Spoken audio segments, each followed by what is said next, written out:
Oh. Oh no. Hey there, guys. I think my camera's frozen. Let's see here. Sorry, I was having issues with the camera. That's why we started late. Just gonna try this. Oh.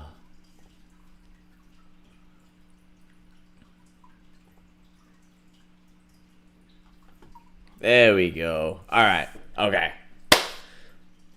No, my camera was having issues and deciding not to connect to the computer, but it's fixed now. We're good. We're ready to hang out. Oh, hey, Camillo. Congratulations on the promotion, buddy. Good work. Purple belt and Goju Ryu now.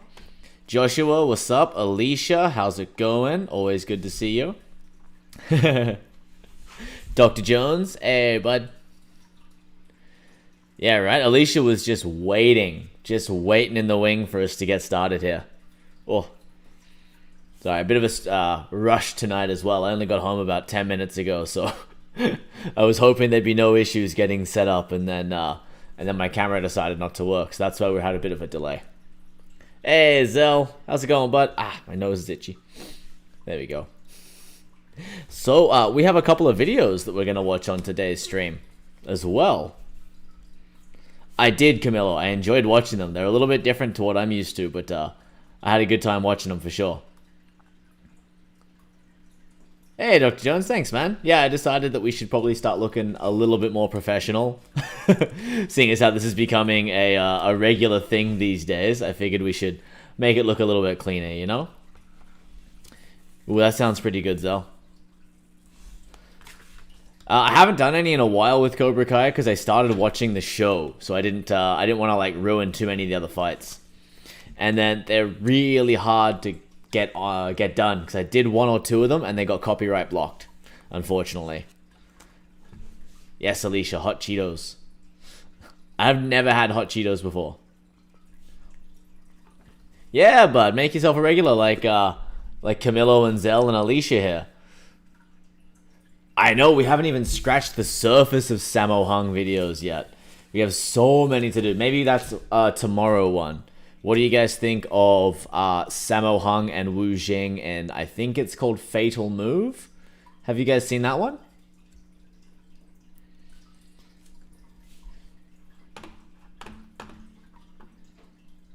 Because I could do that one tomorrow. I have that one ready to go.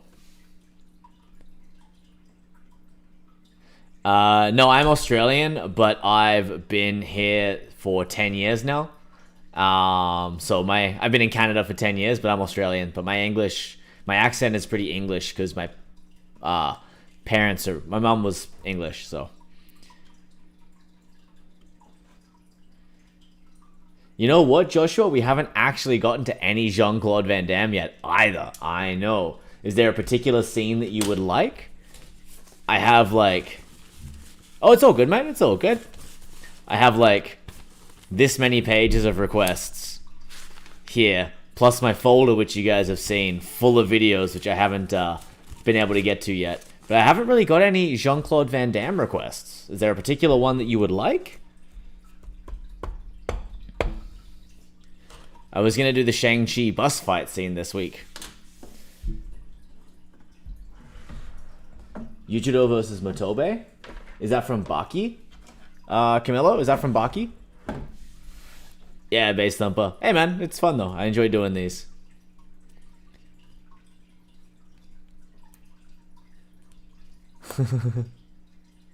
Nah, Reggie, I'm talking to the YouTube chat here. Revenger. No, but I've heard of it. Alright. JCVD versus Raul Julia in Street Fighter. Hey, Keandre, how was your trip, dude? Alright, I'll add him to the list. So, who is that? Baki versus Motobe. We'll try it at the end tonight, Camillo. We'll try it at the end because we might get kicked off the stream for that one. Okay, that one might get us kicked off. We'll see, though.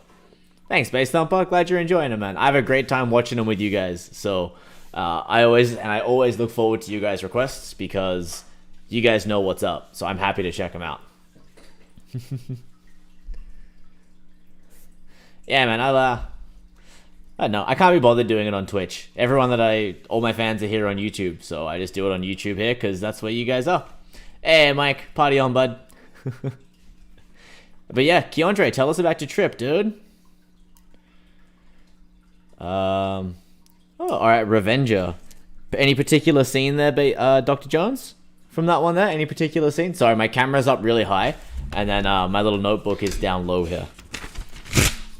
I guess I'm starting another page of requests.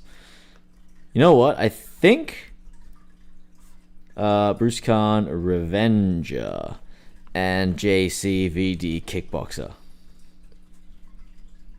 I will see what I can do about both of those, okay? Alright, final fight. JCV Kickboxer. Final fight. I watched a lot of JCVD movies back in the day, but I haven't seen any for a long time.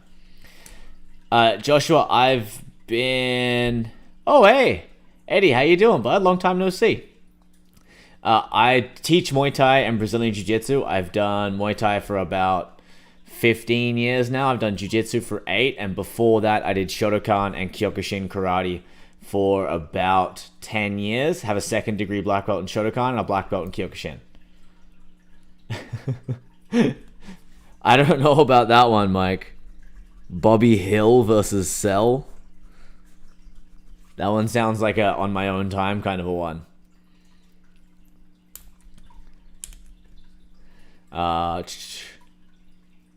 It's good to have you back though, Eddie. I think I will. Right now I'm watching Attack on Titan. I'm on the 4th season now. I've almost finished it. I've only been watching it for about 3 months. It's taken me 3 months to get through four seasons of Attack on Titan. And then after that, I haven't decided what I'm going to watch next. I started watching Baki as well, so I might watch Baki and then Baki Hanma on Netflix. And then I might do Ippo. The only problem with Ippo is that there's so many episodes. It'll take me forever to get through it. I've already watched Kengan Ashura Bedless. I've watched it. I've done a couple videos of it on the channel. I loved it. I binged that in probably like 2 or 3 weeks, which for me is insanely fast. You know what? I haven't been able to... well, I haven't really looked into too much of watching the original Baki yet. I kind of started with just the stuff on Netflix. Yeah, that's the only problem. Like, I'd love to watch Ippo. I'd love to watch it all. I just have a really hard time with that many episodes. The same reason it's taking me like 7 years to watch half of Naruto Shippuden.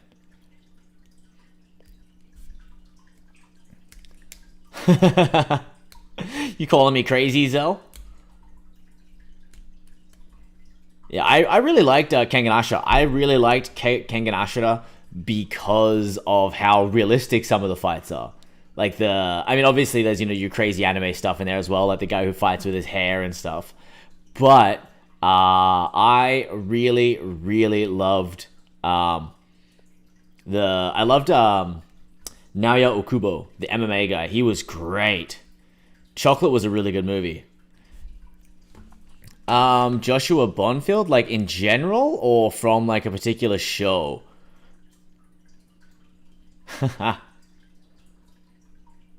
Which one's that, Mike? Oh, Chocolate. Okay, on Tubby TV. Oh, Choji's here. I am going to do Fearless eventually, Enjong. I am. It's just trying to find a really good version of it on YouTube. In general, favorite fight scene. You know what? I was thinking about this the other day. I was thinking of doing like my top 10 favorite fight scenes. I did just notice now, Choji. I'm sorry, buddy. Chat's going like a million miles an hour right now. Favorite fight scene. I gotta be honest with you. I'm loving the Hajime no Ippo stuff just because of how realistic the boxing is. I'm loving that. I really enjoyed the Kengan Ashura, Naoya Okubo, and Fang fight. I really like that. I know they're anime, so they're obviously a little bit crazy, but I really like those. I'm just trying to think now. Here, you know what? I'm gonna go to my channel and see what I can find here. The end scene from Fearless is actually one of my favorites. Favorite martial artist would have to be, honestly, Samart Payakaroon, Muay Thai fighter. He's my favorite Muay Thai fighter of all time. He's from the Golden Era. I absolutely love watching him fight so much. No, Camilo, I like kicking people way too much. Kicking people in the legs is like my favorite thing to do.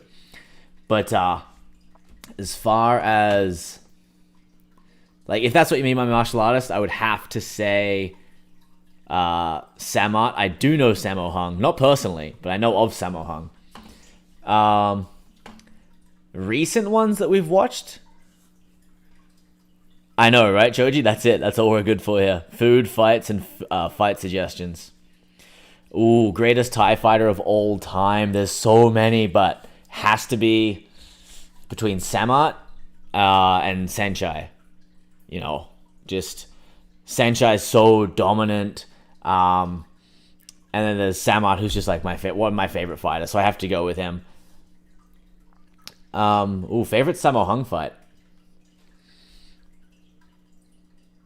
I don't think... You know what? I actually have not watched too many of his fights, I'll be honest. But the one with him and Ip Man 2, when he fights Donnie Yen on the table. Yeah, that's that one, right? He's in that. That one was really good. And then Saenchai has lost, but he's on a 60-fight win streak right now. But he's not fighting like top-level Thais anymore, right? He's just traveling around and fighting Westerners, so he's just kind of doing his own thing and promoting himself. I love him. Buncode Fairtex? Yeah, I know, right? He's evasive. Lord Sealer. Have you guys seen Lord Sealer? Lord Sealer's insane. No, Borkow's like... When it comes to like greatest of all time, Borkow, it doesn't really come into the mix too much. He's definitely one of the most popular for sure. He's definitely one of the most popular, and he's an amazing fighter. But what gave him his popularity was his success in K1 when he came onto the scene and just dominated there. But he doesn't really come into it. You've kind of got like Diesel Noi, you've got Samart, you've got Saenchai, you've got like not even Yodsen Klai really comes into the list there, right? Rod Tang might get there, but there's a lot.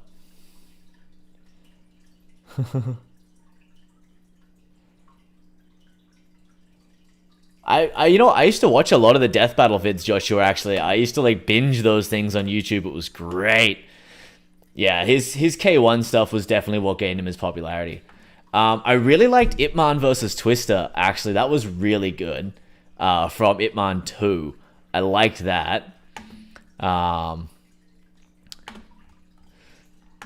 then, let's see here. I'm just going through like the videos that we've done. I'm trying to think of what my favorite ones are. Oh, Takamura versus Hawk. That was amazing. Yeah, he's not, like, he toughs out a lot. He's amazing, but Rod Tang is, and he's crazy to watch, but I don't know if he is up there. But he's kind of the same story as Borkow, right? He's crazy popular, just because of, like, he got sort of a lot of publicity in a Western market, so he's one of the most popular ones, for sure. And he's definitely amazing. Like, I wouldn't want to have to ever step in front of him and get hit, or try and hit him. It does not seem like a fun time trying to hit him. Because he just laughs at you. I know these are anime fights, but I actually loved the... Ong Bak 2 had some great fights. Street Fighter, the animated movie, had some great fight scenes as well. Especially the Ryu and Fei Long fight. I thought that was really good. Most practical martial arts style, it kind of depends where you're coming from. Honestly, though, I classify MMA as its own martial art now because it definitely has evolved into its own style. It's no longer like jiu-jitsu versus karate versus Muay Thai versus kickboxing versus wrestling. It's not that anymore. Everyone has to know it all. So MMA, in my mind, has evolved into its own style. So I would say that MMA is the most efficient, most practical martial art because it covers all the bases. But if you're looking for like just purely and it depends what you mean by practical. Practical in competition, practical in self-defense. It changes a lot. But in my mind, I would say MMA is the most practical one. But if you're looking just for like, certain things, I don't know. I think a lot of like the self-defense stuff that people teach is a little bit too, what's the word I'm looking for here? Structured almost, if you know what I mean. It's a little bit too structured to actually be like self-defense, because if you've ever been in a street fight, it's insane. It's wild and it's crazy. And a lot of the moves that people teach you don't really work. They're too specific for situations, right? There's certain techniques that work super well in my mind in a street fight where you need to look after yourself, and that would be stuff that keeps people away, right? Like push kicks or something like a low kick, where if you kick someone in the leg who's not used to it, they will go down. But I don't think like elbows and stuff are super practical on the street, because if you hit someone with the elbow, you're going to do so much damage to them that even if like the fight ends, they could sue you or be really badly hurt. So I think something like, non-fatal, like a push kick or a low kick is something that can end the fight or end the altercation pretty quickly and look after you really well. Yeah, well, any Bruce Lee stuff? I've done a few, Bas Rutten's great. He does some really good ones. Bas Rutten's self-defense stuff is pretty practical, because it's like, I hit you with the chair, then I smash the bottle on your head. Like, his stuff is pretty wild. Yeah, there's so many things that go into it, right? But I think as long as you have, like, in my mind, the best thing would be something that keeps the person away, and that would be, like, a push kick or a low kick. That's in my mind, that's what's practical. It's simple. You're not putting yourself at a ton of risk. And it's going to be able to sort of put an end to the situation. For me, anyway. If I ever got into another street fight, it would be push kicks. Like murder or like assault, even just grievous bodily harm. Like if I come up and elbow someone and then someone sees it and then they sue me, I elbowed that guy in the head. The most unreliable martial art. Ooh. I don't want to name like any martial art because it depends who teaches. Like I've seen legit styles taught by I've seen legit styles taught by garbage instructors, So I've seen that, and I've seen really bad styles taught by legit badasses. So I don't want to name like a particular style, but I think in general, there we go.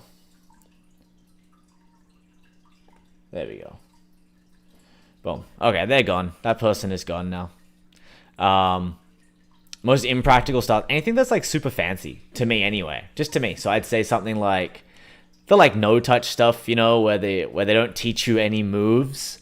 They just teach you like to move your body out of the way and whatever feels right. Like that to me doesn't seem practical because you need to learn something. Yeah, that person's gone. They've been banned. But what movie should have more fight scenes? Bridget Jones's Diary. There is actually a fight scene in Bridget Jones's Diary between Colin Firth and someone else, and I think it's hilarious. I almost did it on the channel when I did the Kingsman one with Colin Firth. So I almost picked that fight scene to do afterwards. I thought it would be really funny.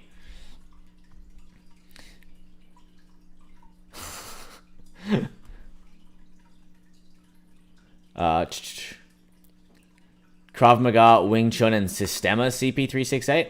What's your Systema like? I'm curious. There's a Systema school near me, and I want to go try it out. I want to see what it's like. Yes, Camilo, me too. I'm excited to do that one. I was going to try and get a video done today, but things have been nuts today. I've been home for maybe 10 or 15 minutes, so it's been pretty crazy. Zhu Xiaodong, he's the guy who goes out and fights like the fake martial arts masters, right? If that's the guy you're talking about, then yes, I absolutely am a fan of his. Let's see here.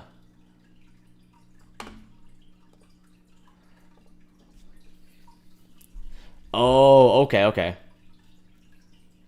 Yeah, I do like what he does. I love him. I love McDojo Life. I like fake black belts on Instagram as well.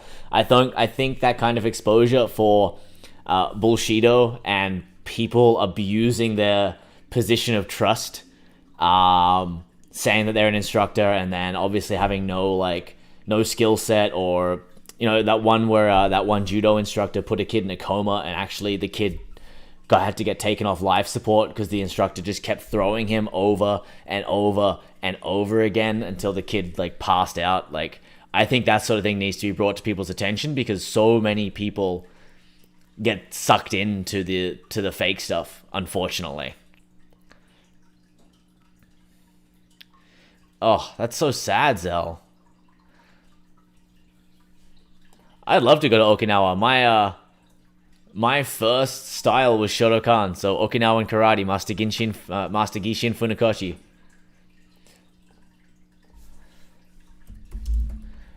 DKU, you know what? I've heard about him, but I honestly don't know anything about him, I'll be honest. I'm going to have a quick look, though.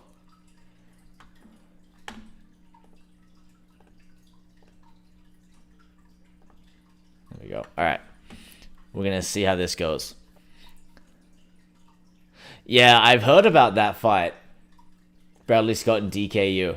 Tell you what, I just found DKU versus Zhu Xiaodong. I think. Is this an actual fight? Did this actually happen? Oh. No, I don't think it is. Actually, the weather here has been insane, Mike. We have had flooding here in Abbotsford. I don't know if you guys have seen it on the news or anything else, but we've had huge floods. I've actually done a bunch of Ong Bak reactions, Emin, but they were some of my first ones ever. So you can go back and check them out because I've done a bunch of the ones from Ong Bak. I think it might be showing who's cool as hell. That's what I think it might be.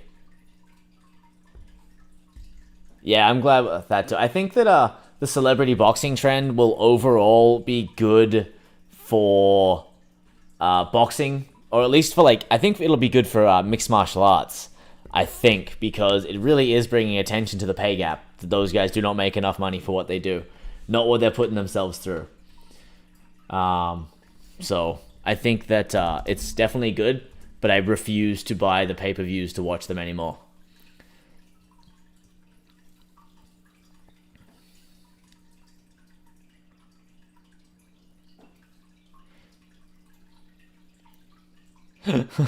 Dude, the Thai stuntmen are the best. They're so good. They're so dedicated to what they do. Donnie Yen versus Michael Woods. I think I have that one written down in my lists somewhere. Right? Dude, you fight the Paul... I can never remember which Paul brother's which, but if you fight one of them, then yeah, you're gonna get huge publicity. Dude, I love Dragon Ball Z and Super. They're so good. I don't know if you've seen it, but I have the Dragon Ball Z DVD box set over here. I haven't seen much of GT. Actually, GT was on the Cheese TV, the morning cartoons. So I never really got to watch it very much, unfortunately. On the Paul brothers boxing matches, I think that I want to say they're rigged, but I honestly just think they're really, really smart. Right? I think they're just really smart. They picked great opponents.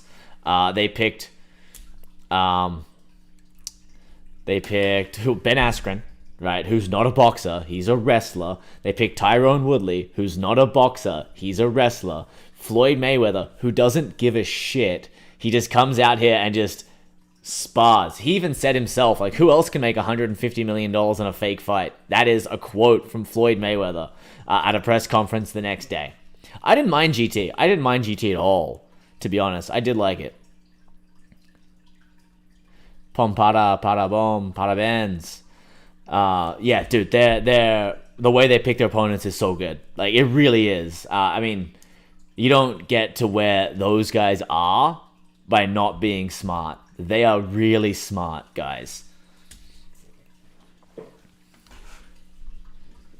Oh, I saw that, Mike, as well. People were going crazy.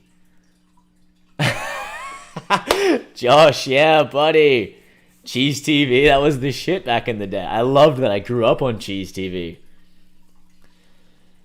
No, they won't take a fight like that. Why would they? They are worth millions and millions of dollars, and this is just to like promote themselves and make more money because they can make so much easy money fighting these like not rigged boxing matches, but you know what I mean? Like, because everyone's gonna buy it because either A, they're huge Paul Brothers fans, they've bought into the hype, they think they're amazing, or they, you know, like just the Paul Brothers YouTube fans, so they're like 8 years old.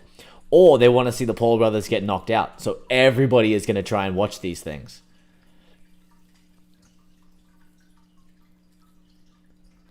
Does average someone who learns martial art casually...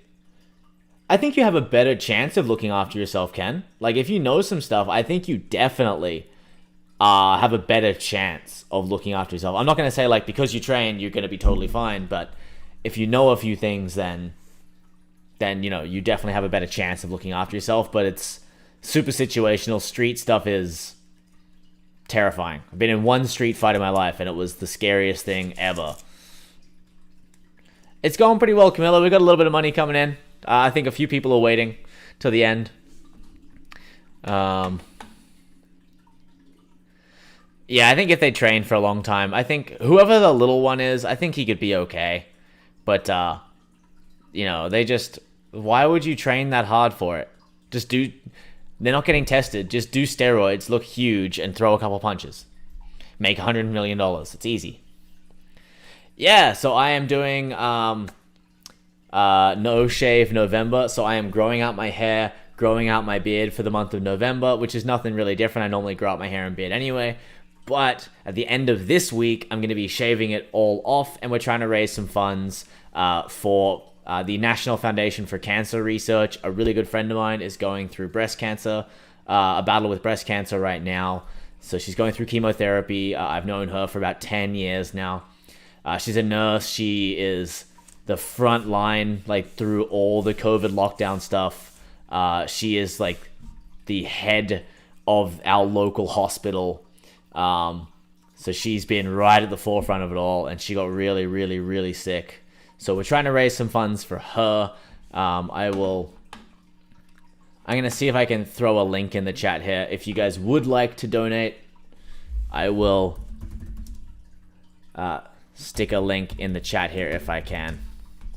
And then the fun part is, at the end of the month, I'm going to shave my head and shave off my beard, which I have not been clean shaven in 4 years. I haven't been clean shaven in 4 years, and my Reagan has never seen me without a beard. So she asked me when I told her that I was going to shave if it was too late to give the ring back. And yes, Alicia, it is. There you guys. If you would like to donate, I just sent the link in the chat there. If you guys would like to, I'll be making another donation this week as well to it. I started it off, and I'm going to be finishing it off as well. Our goal is about $1,000, and we've raised, I think, $300. My mom tried to donate, but couldn't work out how to donate it to me. And a friend of mine donated, but again, couldn't work out how to donate it to me either. So you just go that noshave.org, and then under, if you'd like to donate it to our cause, which is the National Foundation for Cancer Research, you just type in Burridge. It'll come up as Burridge Martial Arts. You click on that, and then you can make a donation there. Thank you, Camilo. I appreciate it, buddy. Thank you so much. Tyson versus Paul does not have a chance, Christian. Clark, he does not have a chance at all. Yeah, thanks, Josh. Yeah, so I know it's the least that I can do, you know, just trying to help her out. Yeah, Alicia, you absolutely can do that too.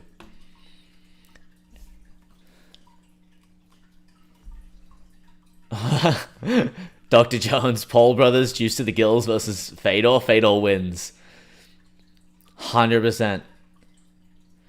Yeah, Patrick, I agree. Help knowing something martial arts, but people bring weapons and are crazy. Absolutely. Those guys are nuts. Jin, yes, I have seen the Synthol guys. I love watching the Synthol guys. They are hilarious. Thank you, Ken. She is getting better. She's a little bit on the mend. She's doing a bit better now. But she's still got a few months of chemotherapy and everything going. So she's stuck at home. She's locked up at home now, right? She can't go anywhere. So she's going a little bit crazy. Liu Kang versus Reptile is something that people have been asking for a long time, so maybe I'll have to get to it this week. Oh, Curtis, I'm so sorry to hear that, man. Pets are absolutely a part of the family, and that's really, really hard. So my heart goes out to you, dude. It really does.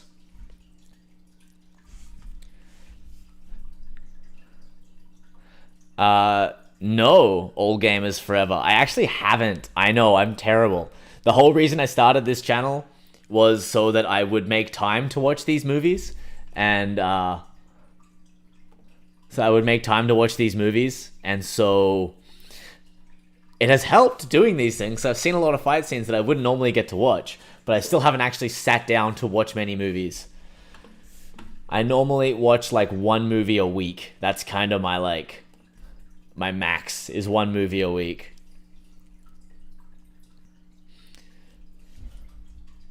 And this weekend, what did we watch? We watched Coach Carter. That's what Reagan and I watched this weekend.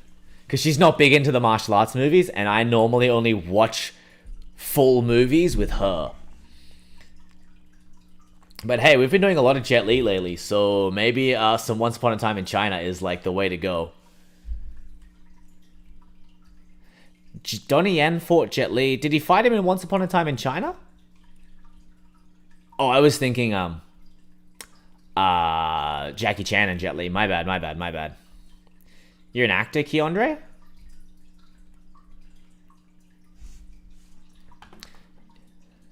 Ooh. Yeah, Donnie Yen and Jet Li. Once upon a time. Alright. Ooh, it's Donnie Yen though. Donnie Yen is infamously hated by the YouTube algorithm. No, I've been hit with kendo sticks and bamboo sticks, yes.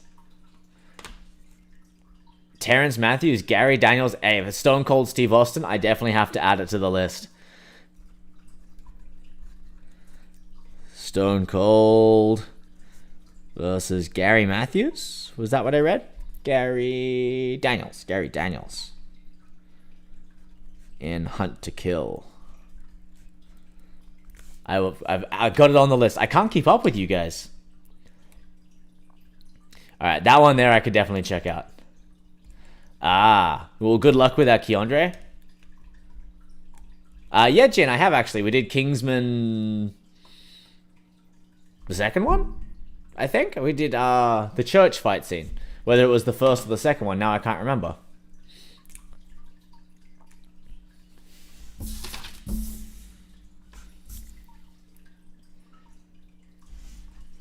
Whichever one that was.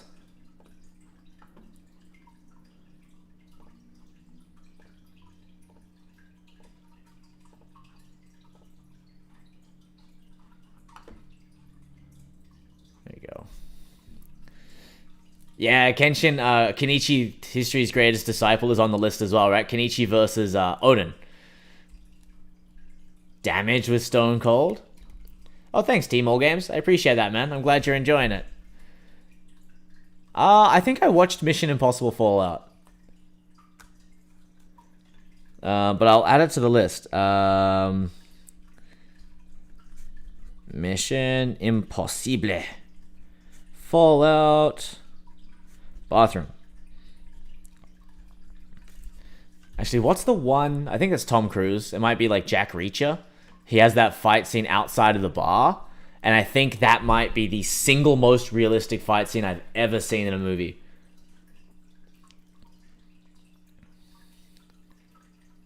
I love Filipino martial arts, Clark. I did, again, my experience is very, very limited, but Hey Alfred, what's up, buddy? I did some Kali sticks or Ines sticks back in the day, and did a seminar with one of the grandmasters of the Ernesto Presas Ines style.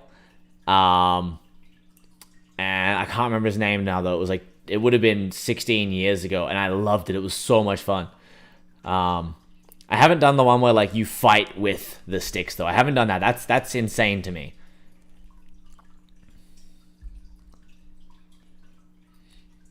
Wait, a bit of Thai boxing there, hey Curtis. Good for you, bud. It's my favorite. If anyone does Muay Thai, they're instantly good in my books. Damage. Okay. With Stone Cold. Hey, if it's got Stone Cold, I'll definitely check it out. Damage, and then who else do we have there? Shaw Brothers.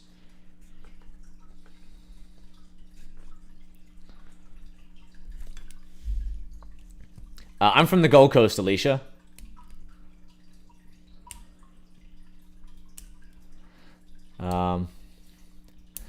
So can that there, it depends how you train your biceps. So, Kenichi versus Jihan. So, it depends how you train your biceps, but you have to think when you're punching, like, so everyone always thinks to train the biceps, right? But you got to think when you're punching, you're essentially doing a bicep curl, right? Because you're flexing and extending this muscle here. So you're essentially doing, thousands of bicep curls in a training session. So why would you go and do extra bicep curls? If you're going to do anything, you balance it out and you do pulls. So you do so much extension when you're punching, but people always forget to work the retraction. So doing things like tricep pulls, bent rows, pull-ups, anything where you're working, the tricep is going to help. And then when it comes to like the speed you're doing it at, so if you're here and if you have, so I have 2 pairs of gloves. Well, actually I have like 7 pairs of gloves, but I have 2 different weights. I have 16s and 12s. I haven't got any 8s right now. I used to, but I haven't got any 8 ones right now. But if I'm sparring, I use 16s to protect my partner. But if I'm hitting pads, I use 12 ounce because the way you train is the way that your muscles will work. So it's like deadlifters, bench presses, things like that, and squatters. Your power lifters, everything is slow but maximum strength. So they might be able to lift, 800 pounds, but it's going to be slow. So they're not going to have that explosive strength that you need to throw the punches fast. So if you want to get more speed with your pinch punches, you need to train faster. That's why I have lighter gloves when I'm working the pads, so that my punches are faster, so my muscles get used to working at that speed. If I want to work endurance, I'll also toss on the 16s to build up the shoulder endurance and stuff. But the speed will not necessarily come from working your biceps or working certain muscles. It's how you work those muscles, right? So if I want to be fast, I have to work everything fast and explosive. But again, with that, you can't do anything fast and explosive without having a base. And the base strength comes from those big heavy lifts like your deadlifts, your bench, your squat, your power lifts, right? Oh, so yeah, absolutely. You need to train them different ways, right? No, Alicia, if you're going to have 1 pair of gloves, 16s are great, right? Arcane. People have been asking for Arcane lately, too. I've heard that's a really good show. It's based on League of Legends, right? So the way that I structure my training, to make sure that I'm covering all of my bases, is I do it in 3 different phases. So I have strength, power, speed phases. And they're about a month each, or maybe 8 weeks each, depending on what I'm doing. And the first, see you, Mike.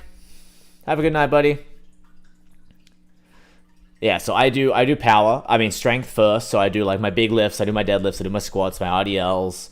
I do my bench press, my bent rows, my overhead presses, things like that. Heavy weights and a little bit slower. And then when it comes to power, I'll do like my Olympic lifts. So I will do, I'll do snatch, I'll do power cleans. I don't do so much like cleans, like squat cleans, because I don't need to as much and I have a bad hip, so I don't really do like full squat cleans. I'll do power cleans, hang cleans. I'll do like clean and jerk, squats, snatch, muscle snatch, things like that, kettlebell swings, and then as heavyweight as I can, and less reps so that I'm working my explosive power on each rep, and then my final segment, my final section is a speed section. So I go lighter weights, more reps, and as fast as possible on every single rep. Hey, Joshua. Oh, thank you so much, buddy. I really appreciate it, man. I saw that you're in Sydney, right? Sydney? Where do you train out in Sydney? Because there's lots of good places in Sydney. Or do you train out there? Hey, Terrence, attaboy, kickboxing and Muay Thai, my kind of guy.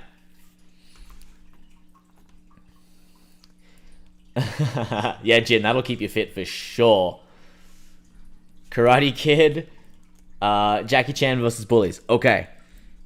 Is there a particular fight from Arcane that you guys would like to see? But I definitely did not watch the Karate Kid remake. Camilo, I'll be honest, I definitely did not watch that. Oh, thank you, Patrick. I will add that to my donation, buddy. Okay, I will 100% add that onto the donation. Thank you so much, dude. Thank you. It really means a lot. I just wanted to try and do a little something for her, right? Just something to kind of help her out and show her that we're here to support her and help her through it. Ilyas Bulaid. No, I haven't seen him, unfortunately. Oh yeah, swimming's a great exercise. I still like running just because it's Canada and there's nowhere to go swimming here at the moment. But I like to go running, so I go for runs at about 6 a.m. 3 to 4 days a week, and that's kind of my extra cardio. It's been a long time since I've been out there. It depends what you're looking for. I heard that the V versus Silicos gang was good. I'll add it to the list. I guess I should jump on the hype train of Arcane, hey? V versus Silicos. Do I need to know anything about League of Legends before I watch it? I used to play a little bit of League of Legends, but I was so bad at it. So bad. I'm a huge scrub when it comes to anything PvP.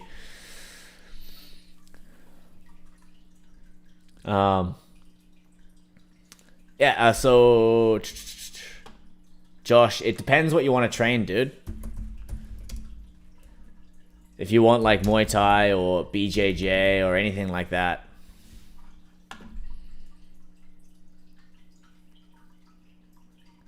Lots of people seem to like Arcane. I haven't watched it yet. I don't know if I will, to be honest. I just have some other stuff on, but yeah. It looks really, really good from what people have been telling me.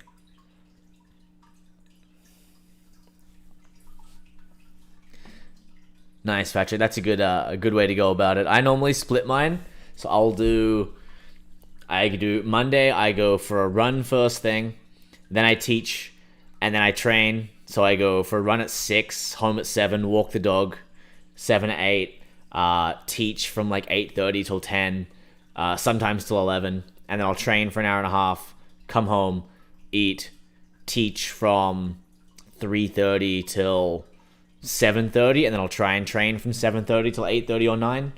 And then Tuesdays is weights in the morning, bag work in the afternoon. Thursdays are the same, and Monday, Wednesday, Friday are the same. Saturday is a rest day, and then Sunday is run, teach for 3 hours, train for 2 hours, teach for 2 more hours. That's my Sundays. My Sundays get pretty busy.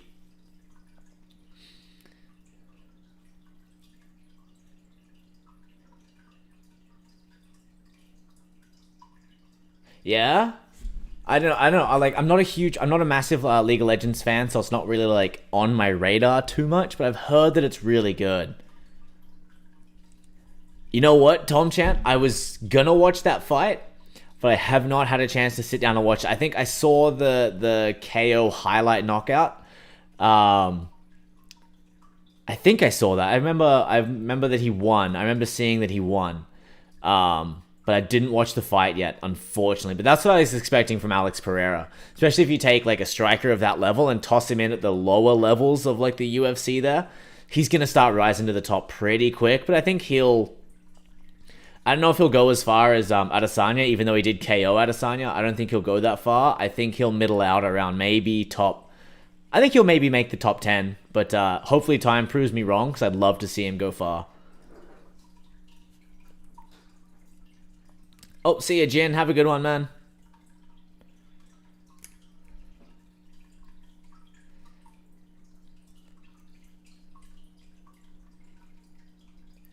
Yeah, I've heard the Rurouni Kenshin. Actually, I have some Rurouni Kenshin on here that I wanted to check out. I do have some of that. I do have like Gangs of London, Scott Adkins' Avengement. Apparently, Mike Tyson fought Jean-Claude Van Damme in a movie, so I want to go check that one out because that one seems like it'll be really fun.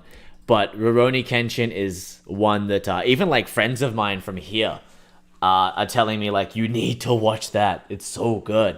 And I've been meaning to, I just haven't got around to it yet.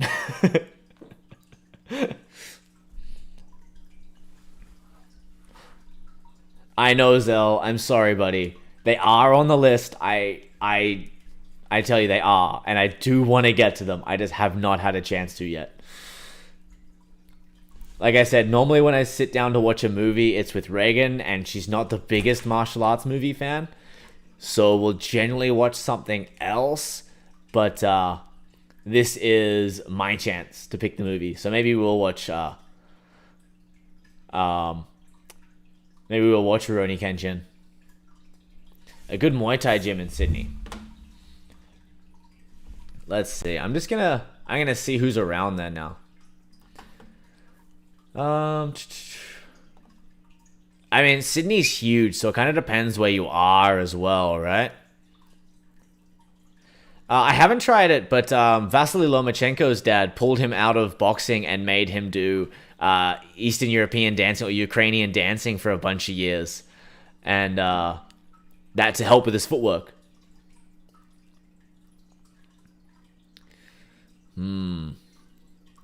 I don't really recognize too many of the gyms down there in Sydney, but SRG Thai boxing gym rings a bell, and so does Sitsuthon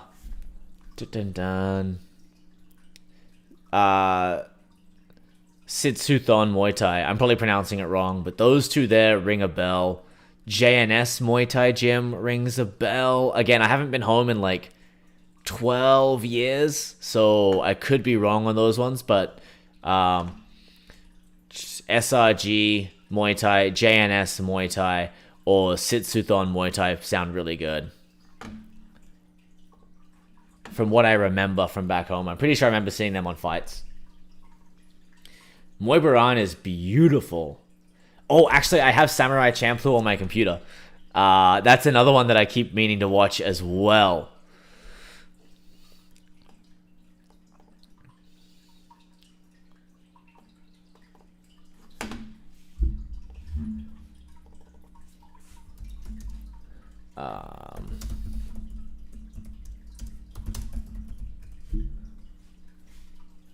No worries, Joshua. Hopefully it'll help. Like, honestly, just go try a couple out and then see what you think. You know, that's always my my advice is to just try it out, see which one suits you, and then go from there. Most effective martial art for protection in the street. Again, I just like Muay Thai for that because it's teeps and low kicks, keeps people away, keeps you safe, without doing overly much harm to people and opening yourself up to potential lawsuits. So there is that, you know. But you know, and again, when it comes to like effective martial art for protection, anything that teaches eye gouges, groin kicks, knee stomps, anything like that is going to be effective.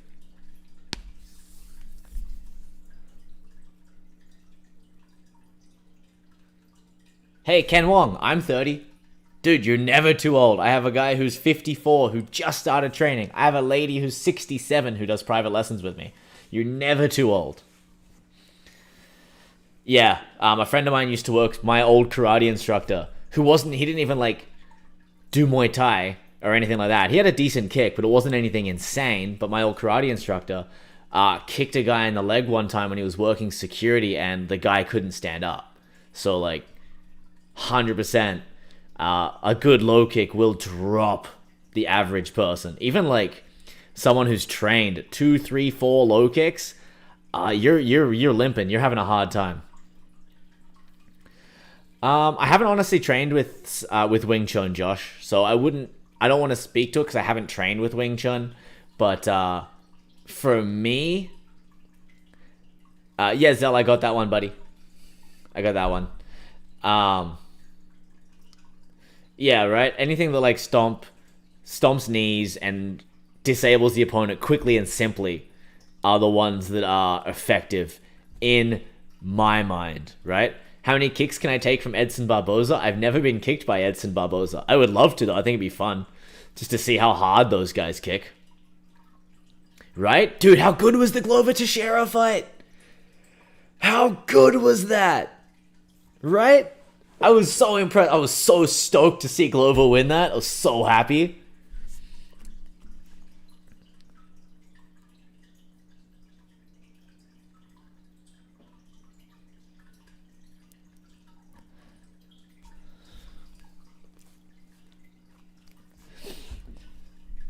Oh, yeah, dude. I've got guys that, like, if I hit them in the leg, I've got guys that train with me, and if I kick them in the leg gently, they're complaining. So, you know, it's a leg kick hurts, man. So much.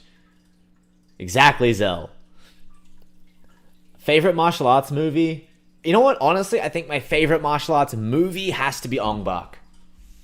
That's what I think. I think it has to be Ong Bak from me, just because it's not quite Muay Thai, you know, but it's like it's supposed to be. It's Muay Buran, but it's one of the movies that really got me into Muay Thai back in the day. Not really, Ken. I mean, they can if someone blocks it with your shin. That's gonna suck. But I'm hitting you with my shin in the soft part of the leg, ideally, you know, so it's gonna be okay. Fight of the Year 2021. It was just last weekend. Not last weekend, weekend before. The UFC. Who the hell was it? Come on, the UFC pay-per-view, the Usman Covington fight, but the first fight on the card. Yes, Chandler and Gaethje. Thank you so much, Tom. 2021 Fight of the Year, right there. Oh yeah, dude, I'd rather sidekick the knee than go shin to shin, 100%. Shin to shin sucks. Yeah, Gaethje and Chandler, there's that one. I really liked Tyson Fury, Deontay Wilder. That was a great fight. Anthony Joshua versus Usyk was a great boxing fight. Oh, nice, Clark. Yeah, I'm a Shotokan black belt as well. And I love Muay Thai. Muay Thai is my favorite thing ever. Zed, I see you're a Sensei Seth fan. Oh yeah, Holloway and Yair Rodriguez was a really good fight.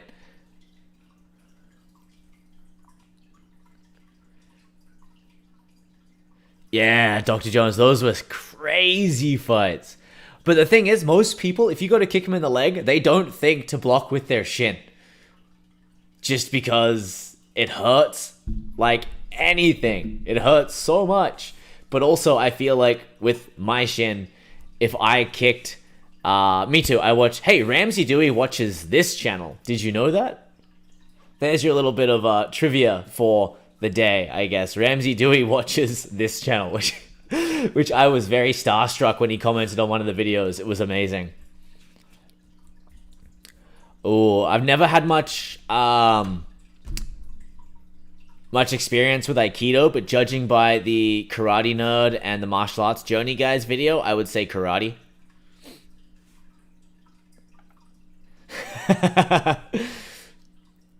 No, Ken. I mean, it can if you want it to, but kicking trees is not how you condition your shins.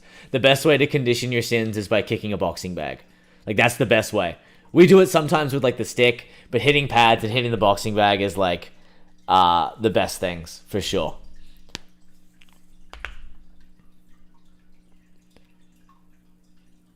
I like Ramsey Dewey. I never really felt and liked him too much, but he's growing on me, and I do really like Icy Mike as well. Oh, dude, I've seen so many good kick knockouts. Chris Barnett's crazy. But hey, Ken, ready? I've shown some of you guys my little party trick here. Check this one out. Ready? Alicia hates this one. So, shin. Actually, I'm gonna get something.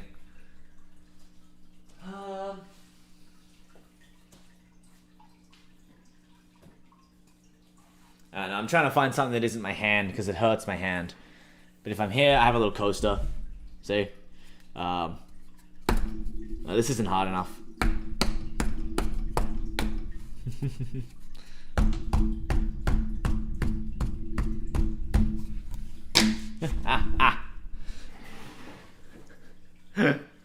It doesn't hurt. I don't even feel that in my shin anymore.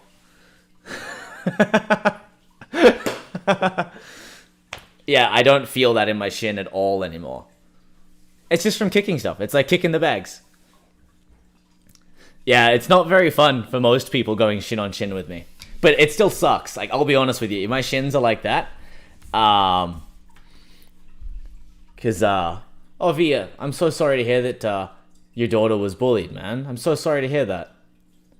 That's awful. Bullying is just something that needs to be done away with. It's horrible. And that kids are so mean. So I'm really sorry to hear that, man. I am.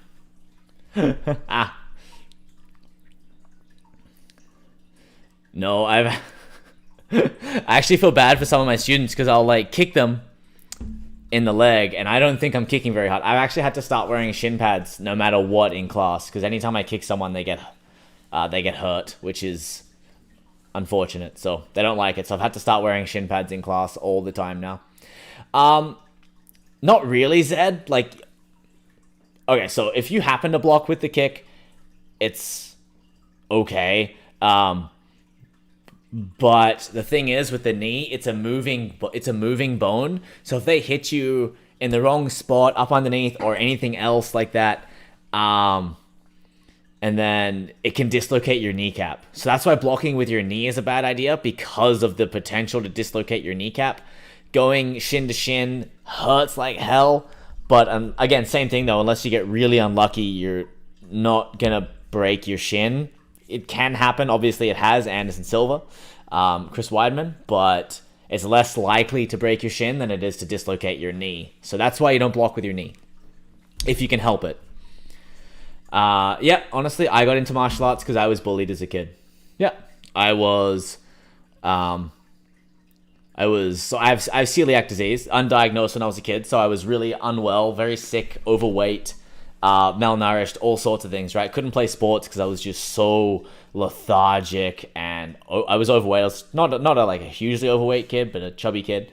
And so I got picked on really bad and I was terrible at sports. So I never got picked for them. So I started training martial arts and I've never ever looked back. Thanks, Roby. Thanks, Patrick. Again, buddy, really, really appreciate it, man. Thank you so much. You have a good night, hey? Have a good sleep. Yeah, absolutely. Right, Patrick's great. Yeah, I normally I never used to wrap my hands, because I did Kyokushin karate, right? So you do bare knuckle sparring. So I never used to wrap my hands because I have pretty solid wrists. But now I will wrap my wrists all the time. Now I wrap them all the time. Every time I train and want to hit, I wrap my hands just because my knuckles and stuff start to get too beat up and torn up now when I don't. So yeah, man, bullying is awful. I feel like we're starting a movement here. We'll have to do maybe we can do an anti-bullying fundraiser when they do like Pink Shirt Day or something like that. Yeah, I need to get some more wraps, Alicia. I go through too many of them now. Wraps, and actually something else I've started wearing is ankle braces, like ankle guards. If you guys have seen the Muay Thai ones that they have. Yeah, I know, like anti funding bully raiser.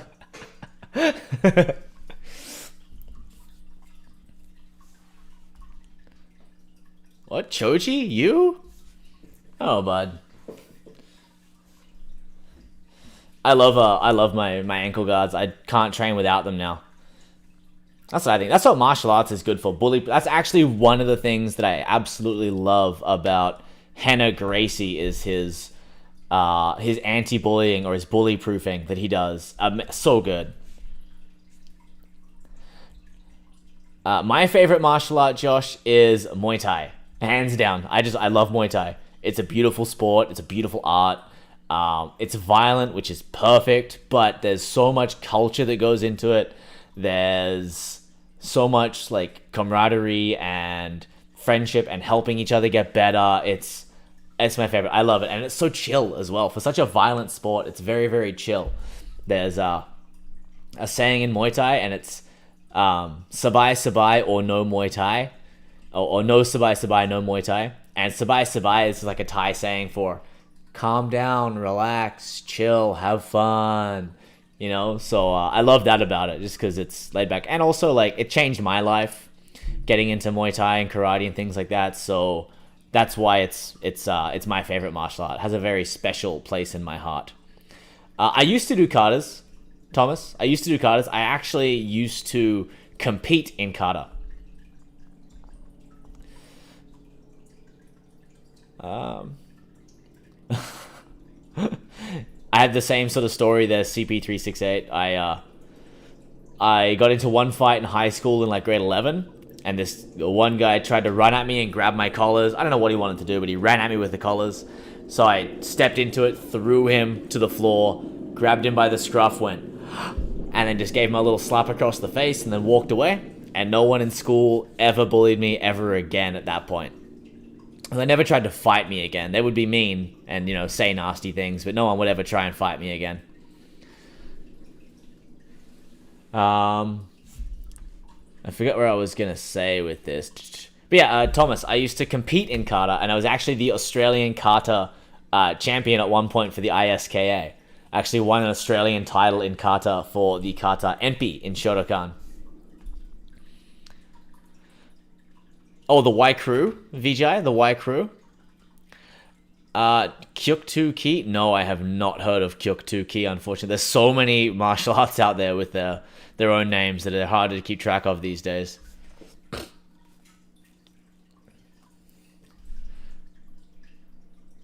Oh, how do you identify a McDojo?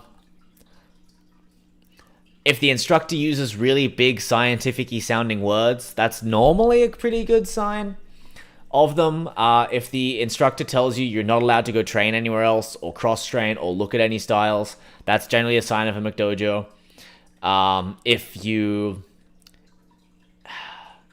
If they denounce all other martial arts and will not let you even like look at other ones, pretty good sign of a McDojo. Or if they're just really toxic and kind of possessive of you, that's a sign of a McDojo too. There's lots though, and sometimes they're hard to tell. Sometimes it's hard to tell. I've been to some and I'm like, I kind of see why people fall for this, because the instructor's charismatic and they're confident, and that sells it, right? That sells it a lot.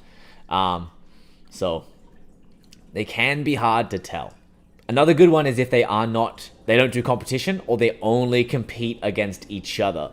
If a style doesn't get pressure tested, then it doesn't really evolve ever, right? You need to pressure test your style to see what works, weed out the chaff, and improve.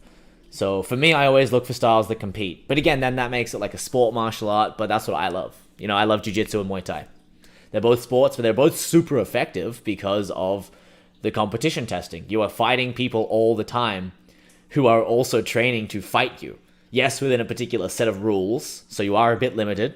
It's why like Kyokushin, I would say, is not a very street effective martial art because you don't punch the head. So right away, you're taking away the single most common strike you'll ever see on the street. It's great fun. I love it. It's really a good time fighting Kyokushin style. But it's not really effective streetwise. But yeah, anything that gets like combat tested or pressure tested is what I normally recommend for a style. Joshua, time for gaming? Not really. A little bit here and there, but when I'm teaching, not so much. Like tonight, I might play 20 minutes of something. I haven't decided yet. But I normally like big RPGs like The Witcher 3 or Ni no Kuni, Final Fantasy games, so it takes me forever to get through them. But generally, if I start a game, I'll binge it and play it way more than I should be. And that's why I don't really play too many games lately, except for on the stream. Because if I play, I will sit there for like 4 hours and be like, I have work I need to do. Nope, next boss. And I'll keep playing. So I don't normally play too many games at the moment, even though I love it.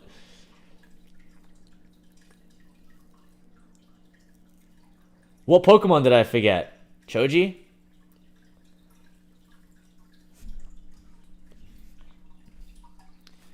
Jeez.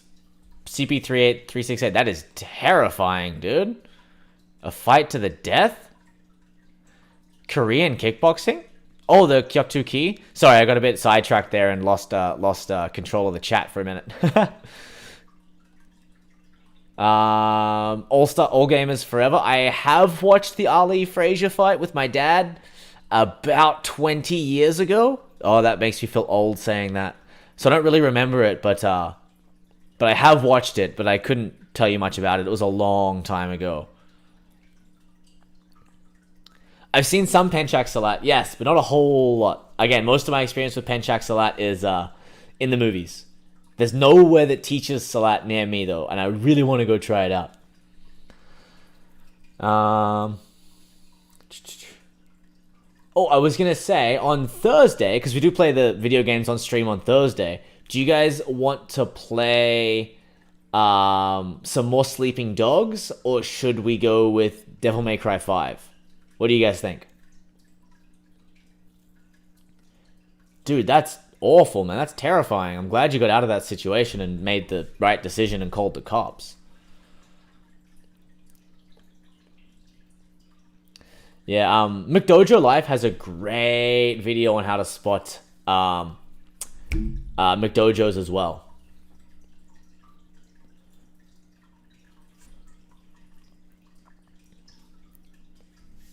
Yeah, I watch... Actually, you know what's a fight that I watch a lot, All Gamers Forever? Damian Trainer versus Tawachai. Have you seen that one? Favorite boxer? You know what? I've never really followed boxing too religiously, just because I like Muay Thai and kickboxing. I love kicking. So when I was younger, I kind of never really watched much boxing, but I'm definitely appreciating it a lot more now. I really love Tyson Fury. Honestly, I love Tyson Fury. He will go down as one of the best heavyweight boxers of all time, I think. He should not be allowed to move the way that he does for someone his size. He should not be allowed to at all. Here, I will link it in the chat.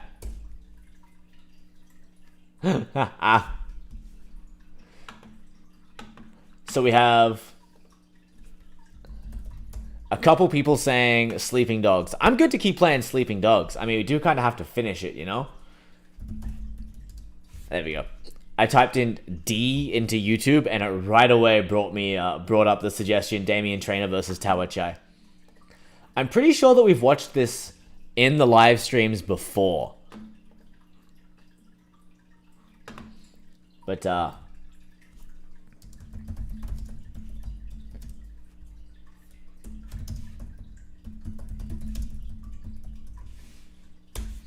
depends. From a strictly boxing standpoint, boxing.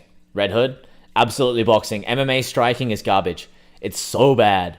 But it stems from a necessity to defend against takedowns. So that is why their striking is garbage, because the way that they stand is like here, right? They stand side on with the leg back. I know you guys can't see it, but they stand with the leg back to defend against takedowns. Because if I'm standing up here like this in like a boxing or a Muay Thai stance, with my feet up taller, I'm worried about getting double legged. But I'm here, I'm low. If they shoot in, I can sprawl. But because my hands are here, like this, the striking is garbage. The range is super weird. It's hard from there. Boom. That's why you get so many of those like long shots like this from MMA, right? And also, they have the tiny little gloves, right? So it changes the game a lot more head movement here because you can't just shell up like you can in boxing. So a lot more head movement. So the hands are down here because they don't really do you much good defending because you can't cover up as well. You need to be trapping, catching, parrying, moving the head. And that's where that low stance, that low long stance comes in as well, right? Here.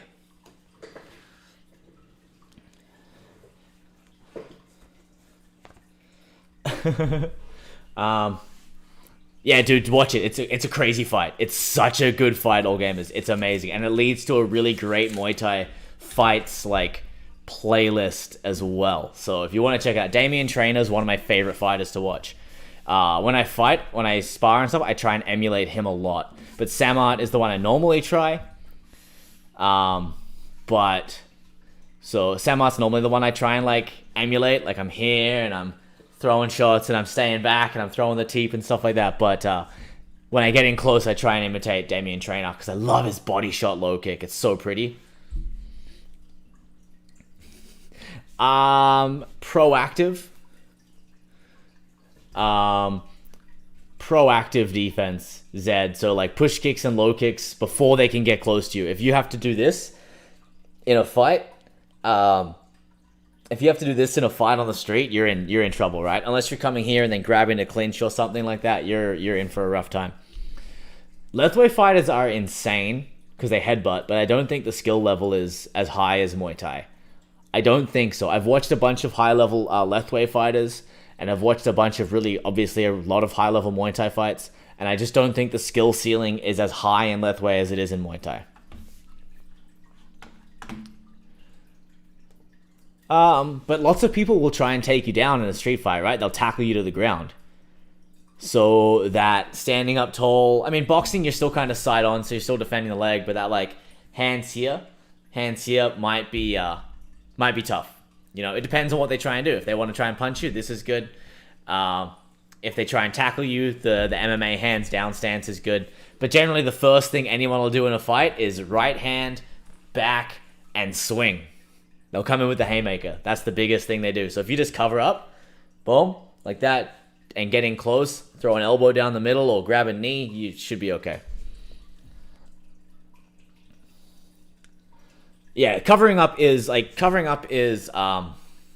good as your last defense, right? Like this is good as your last defense. From here, I can still see, so that's okay. Like I'm here, I can see. Because my wrists are pushed out to give my face some room. My shoulders protect my chin, so I'm okay. But it takes away my ability to punch very well, you know? So it's really, really hard there. So hands out here a little bit and nice like proactive parrying the punches, covering with one hand if you need to, is definitely a better defense in my mind than this. Yeah, Zell, that's a good one. Yaoya? No, Clark, I haven't. I have no idea what that is. What is it?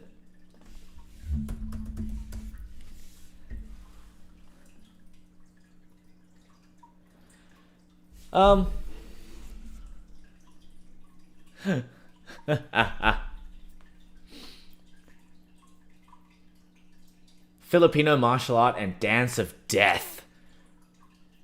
No, I haven't. The only thing with wrestling and jiu-jitsu in a street fight is these days, if you get into a street fight, chances are he's going to have friends. So the second I hit the ground with him, their friend is going to kick me in the head. That is my issue with jiu-jitsu and wrestling in a self-defense situation. One-on-one, jiu-jitsu and wrestling, amazing. 100%. Like, you're going to beat the guy up. No worries about that at all. The second he has a friend who kicks you in the head, done. So generally, I would always think to try and stay on my feet if I could. But obviously, it's hard, right? And also, it's really hard to know because... And this is what I tell my guys this all the time when they're sparring. Because they'll talk to me and they're like, They're like, shit, why can I not spar with this new guy? They're sparring someone who's been training like 6 weeks or something, right? They're just playing around. But nothing they're doing is working.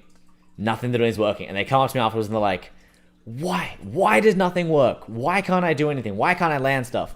And it's because the person you're sparring has no clue what they're going to do. Right? So if they have no clue what they're going to do, how can I know what they're going to do, right? So much of fighting is run fu is great defense.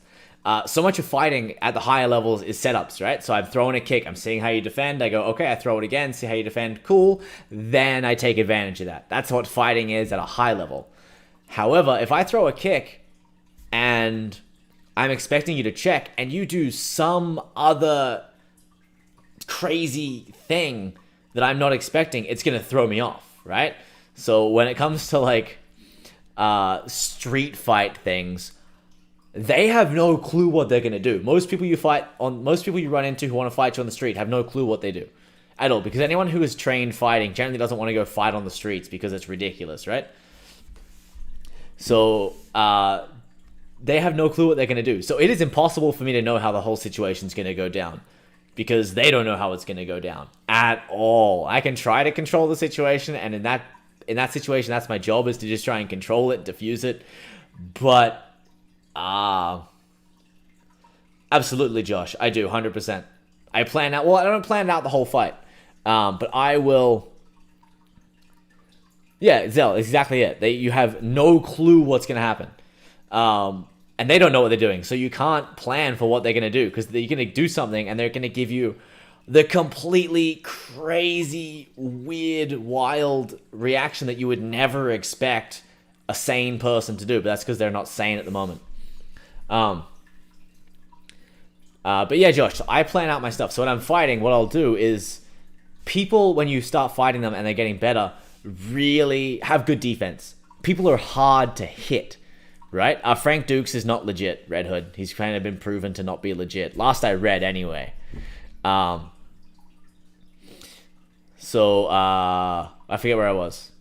Oh, yeah, Josh. So, I will throw something. So, what I'll do is I will take the first round to, like, collect data. So, what I'll do is I'll throw a jab. Right? And generally, if they're good, they'll have a programmed defense. They'll have some habit that they do.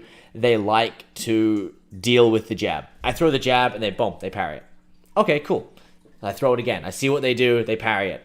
Okay, cool. So I know that the third time I throw that jab, probably chances are they're going to parry it again, because that's their habit, right? So I will use that jab to set it up. If they parry here and they're super tight with it, boom, like this, I go, okay, I might go jab and then maybe a kick to the ribs or something, because their head's pretty protected, but their ribs could be open, or a low kick, to get their attention.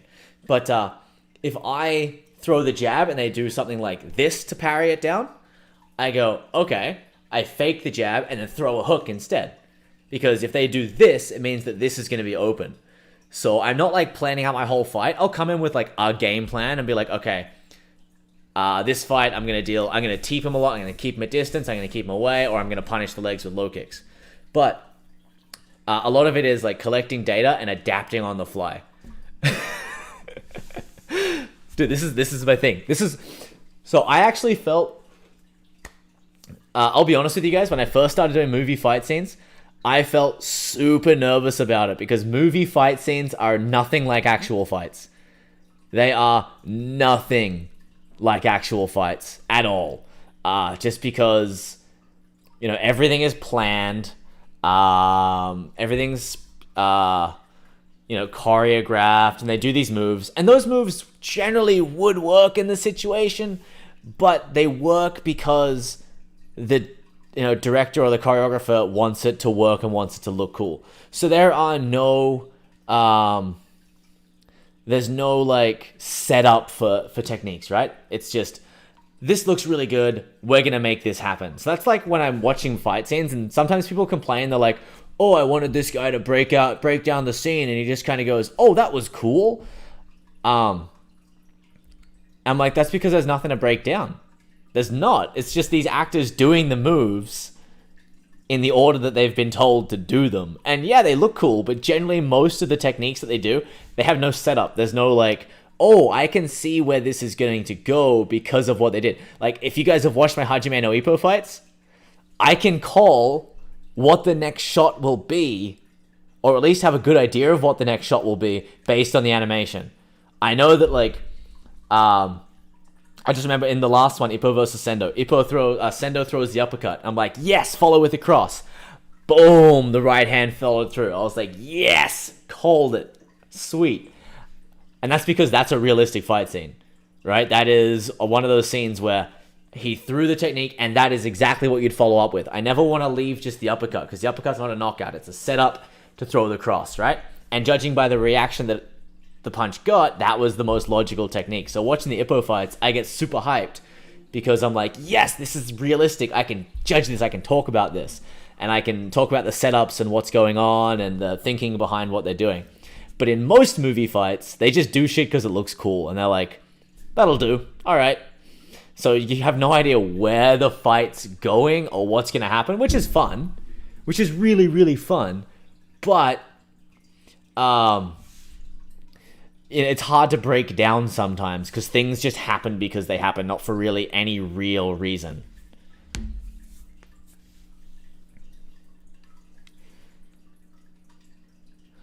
Ones that are like super unrealistic. The Cradle to the Grave one with Jet Li was ridiculous, but just from like other reasons. There's a bunch that I've seen that are really unrealistic. They're too fancy, right? That's the thing. They're too fancy. Which isn't my thing. I'm not a big fan of fancy stuff. I love watching it because it looks rad. It looks super cool. But I feel like they get a little carried away sometimes trying to make them look really cool. Favorite punch after a jab would have to be liver shot. Lead hook, boom. Lead hook to the body. Bah, right there. Liver shot. Beautiful punch. Or even just like a right straight to the stomach. I love that one too. I love popping the chin up with the uppercut and then going body shot from there. Yeah, the Matrix looks pretty bad these days. It has not aged well over the years. Yeah, there's a lot, but I mean, it looks cool, right? And that's the fun part with movies. You don't want a movie that's too realistic, you know? Not all the time, anyway. Sometimes I do, but not all the time. If I'm gonna watch, like, a wuxia movie, I want wires. I want people flying through the air. I want all sorts of crazy unrealisticness. Kung Fu Hustle, for example. Something like that, you know? Like, I want that when I watch that kind of a movie. But realistic fight? I think Jack Reacher. Jack Reacher with Tom Cruise, the bar fight, is probably the single most realistic representation of a fight that I've ever seen. Because he comes out there and he's like, the guys are trash talking him and they're like, oh, what are you going to do 5-on-1? And he's like, well, actually, it's going to be like 3 versus 1, maybe, because I'm going to hit you, you're going to go down unconscious, those 2 guys are going to back away because they're scared, you might swing at me out of like anxiety, I'm going to hit you, I'm going to turn to this guy, and then he's probably going to back away because he's just seen me beat the 2 biggest guys, he doesn't want to get in on this, and that's exactly what kind of happens. So like, it's that was a great fight. I'd say like, I mean, Raid Redemption, it's been a little while since I've seen it, but I like that people don't go down in one shot in that movie, because that is what happens. Yeah, Choji chin punches are great. Undisputed actually has some great moments of realism.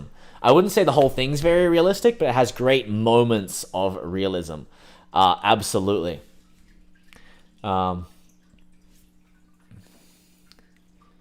Yeah, right. There's certain things you have to throw on camera to make it look good. Yeah, so Choji, what happens is getting hit here, what it does, this is actually, if you want to KO, this is where you want to hit. Like here on the side of the chin, right?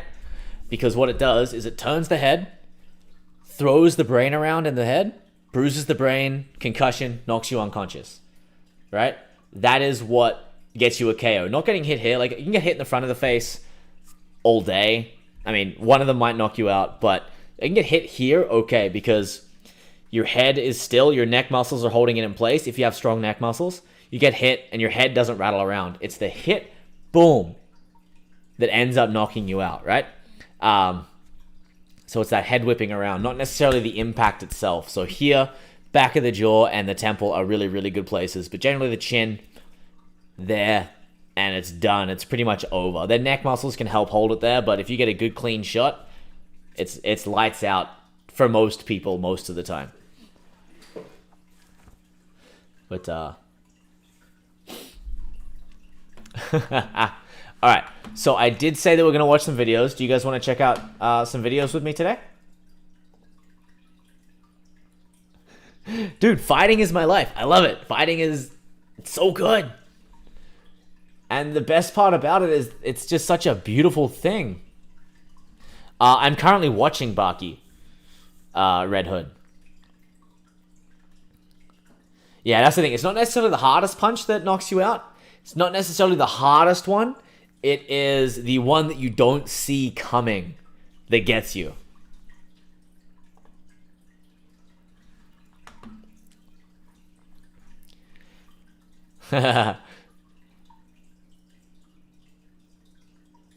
Yeah, behind the ear is good. Behind the ear won't necessarily knock them out, but it will, it can disorient them and give you a better chance for it. So the first one that we were going to do, where's my little notepad with my pages here? I'm losing it here.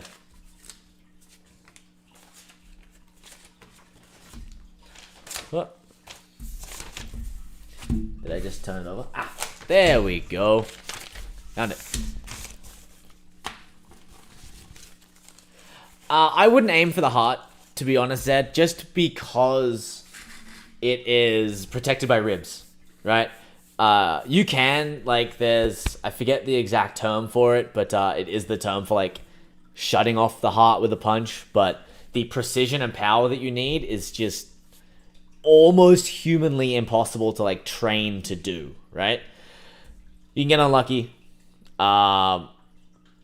You can get unlucky and it can happen, and it has happened, but to actually do it consistently is super unrealistic. Just because of the ribs, right? The ribs do such a good job protecting. Yeah, liver punches, absolutely. No, I don't do the one-inch punch. That there, just I never get close enough to anyone to, like, line up my hand and then do this. I fight long, so I'm here, boom, and I throw the cross. That's it for me, right? From there, boom, out comes the jab. So I never ever really get in this close, and if I do, I go elbows and knees.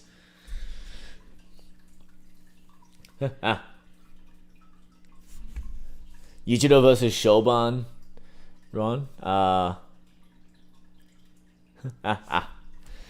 Yeah, the liver punch. If you can hit someone, like, the liver punch can definitely drop people. The liver is horrible if you get hit there. It's so painful. And the thing is, it doesn't knock you out, but it makes it so hard for you to keep going. It hurts so much. Absolutely, the 12 to 6 elbow has its place in a standing fight. I'm a firm believer in the 12 to 6 elbow. 100%. You see it in Muay Thai all the time. Boom! Right? Yeah, I think the 12 to 6 elbow is totally fine. There's way worse elbows than that. But I don't know why I can't remember why they banned that one exactly. I think it's just because, like, it has a chance to hit the back of the neck here if they do it wrong or at the wrong time. And in grappling, I totally get why they don't allow 12 to 6 elbows in grappling. But in straight Muay Thai and striking, 100%. 12 to 6 elbows are great. I've never messed with Aikido, Asian Titan, but for me, it is a little too complicated for me, from what I've seen, right? But I haven't dealt with it too much. But for me personally, it's just a little complicated. So I like simple stuff. That's my preference, because that I know I can do. Yeah, 6 to 12 elbows are great. Oh, up on it. Anderson Silva does them too.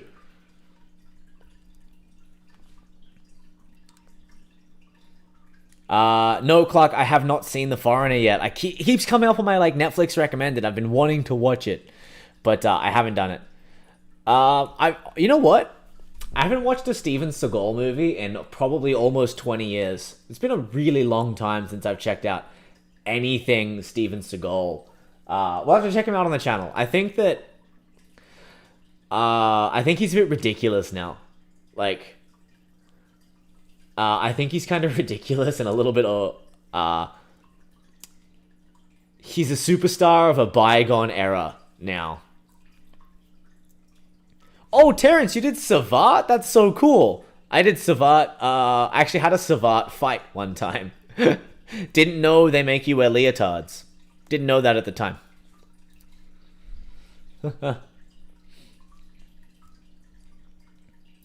Yeah. Steven Seagal versus Van Damme. Okay, I will add that one to the list. Steven Seagal and Van Damme. Because we do need to check out some Steven Seagal. He's a legend. Even if he is a bit irrelevant these days and tries to stay relevant. Really? Steven Seagal and Mike Tyson? Oh, jeez. Okay, but Zell is right. I will have to leave soon. And I did promise some videos. So I'm just going to skip over to the other scene here real quick. Bam. Hey, all right, good. So we've got that. We have the desktop audio. Very exciting. Okay. My camera is being weird, so I'm just going to do this real quick.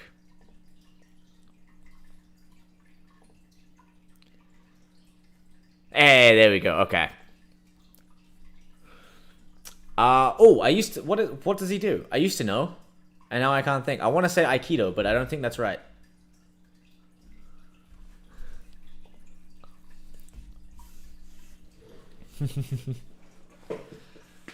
Yeah, I don't know what style Steven Seagal uses. I can't remember the name of it, but I think it's Aikido. Okay, yeah, Aikido. Yeah, that's what I thought. Alright, guys. Okay, so here we go. This is Mugen versus Afro. Afro Samurai was a great show. Josh, I've actually done most of the fight scenes from the Raid 1 and 2 on the channel, like, last year, or maybe early this year. But if you... I'm trying to think. I'll make an Iko Uwais and Yayan Gruhian playlist on the channel so you guys can check them out. But if you look up the Raid Redemption on the channel, it'll show up. I've done a bunch of them, and they were all so good. The Raid 2 final fight in the kitchen, mwah, chef's kiss, perfection. But alright, guys, Mugen versus Afro Samurai. Samurai Champloo and Afro Samurai live action, which I've only watched like one episode of Samurai Champloo, and it was really, really good. And I loved Afro Samurai. I actually recently rewatched Afro Samurai a little while ago. But I haven't done any reactions to Martial Club stuff, to be honest. I really, really liked it though. Yeah, I loved Samurai Champloo in the bar fight. In like the first episode, right, where the two main characters, Mugen and I forget the other guy's name, meet. That was really, really good.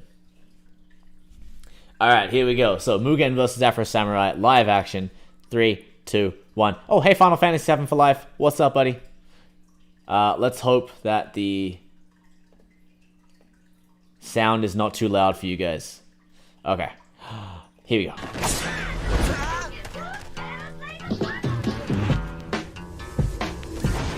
Oh, Afro Samurai looks... What? Oh, this is sick.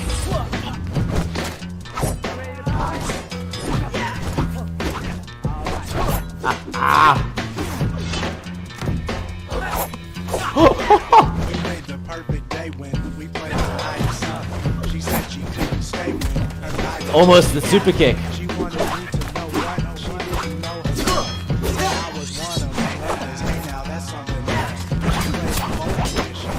Yeah, right?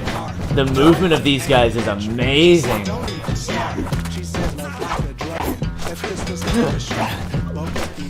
Using a katana one-handed though.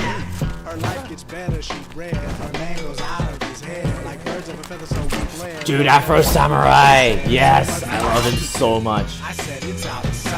Since when did his sword have the little thing there?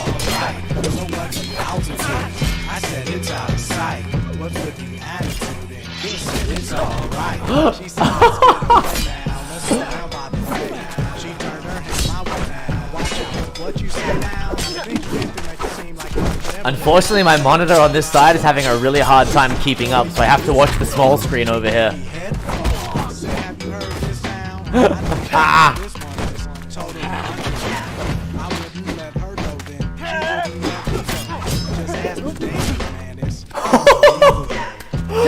That kick was so sick! That's one thing I really want to learn how to do is the like 540 and 720 kicks. Oh shit, he cut Afro's hair!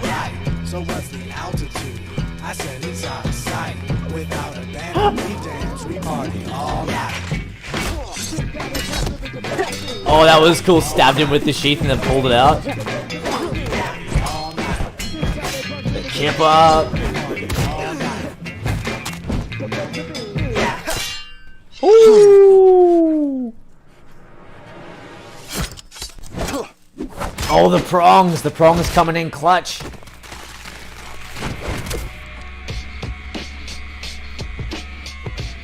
Oh, classic Afro Samurai pose.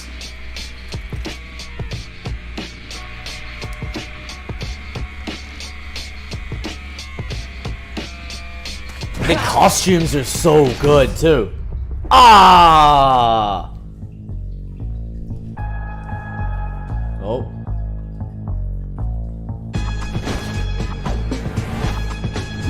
After tonight, we eat good. You don't want this burden. You know who we are? We're Ladies in Black. Showtime. Are those guys like a professional like stunt team? Oh man, this is really annoying. For some reason, every time I change scenes, this thing just decides to freeze up. That's really annoying. Oh yeah, so guys, Team Red Pro. Let's see. Yeah, Team Red Pro is the channel. So go and give them a subscribe because that looks so good.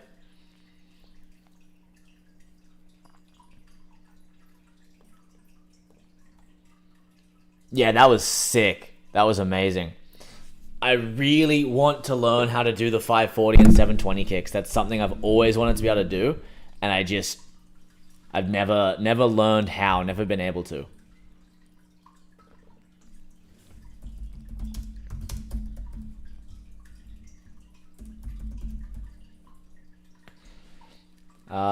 I don't know if Yujiro versus Matobe will get us kicked out of the stream, Camilo. That's the only thing. I don't know if it's gonna get us kicked off because of copyright.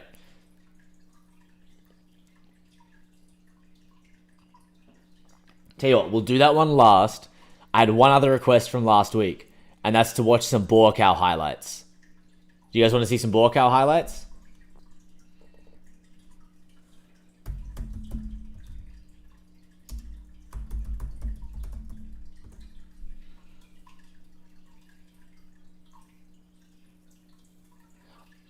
Well, the thing is, Josh, I don't really, I don't do that kind of thing. Like, that's not my thing, unfortunately. I'd like to try it one day, and my idea that I want to do with the channel is eventually go and... There's a stunt school in Vancouver that does, like, martial arts fight scene kind of things.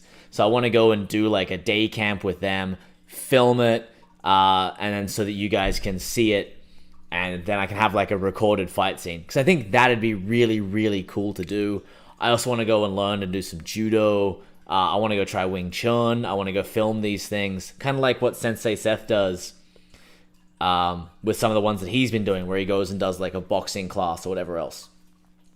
But I want to go and take an introductory lesson to these styles and show you guys. I think that'd be really fun. But unfortunately, the whole pandemic lockdown shutdown stuff is making it really difficult to go and do that.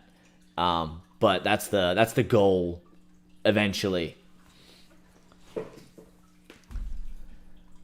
Okay, I will pick one that is not too long, okay? I'll pick one that's not too long for the Borkow highlights.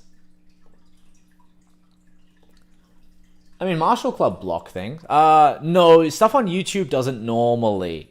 Like YouTube-centric stuff, like that originated on YouTube doesn't normally. But movies, TV shows, things like that will sometimes get us kicked off. We tried to do some Donnie Yen on the channel one time, and we got booted off. However, we did do the Afterlife Ghostbusters trailer last week, and it didn't. So I don't know. It's just like it might not. It might not. So it's just kind of hard. No, I haven't posted a video of me doing a White Crew. I put up a video of me doing one of my old karate katas. Alright, hey guys, let's see if my camera works. No, for some reason, this is really annoying. I think I know what it is, though. Boom. Boom. There we go. Yeah, okay, there we are. No idea why it's doing this tonight and not working. One of the funniest things I've ever heard was I went to get a Thai massage one time, and you're welcome, Zell. You're right. My breathing was a little bit rusty, Camilo. I'll give you that. Funniest thing I've ever heard was I went to get a Thai massage one time, and I was talking to the lady about Muay Thai, and she's like, "It's funny because Borkow name mean White Lotus, but he black as charcoal."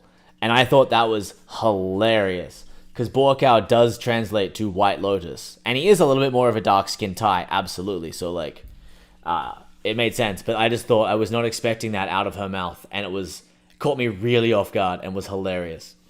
Here we go, guys. This is some Borkow highlights. This is an older video from Muay Thai Scholar, but it's also one of the shorter ones. The other ones were like 12 minutes long. This is just 4. So I'm just going to put this one on. Bam.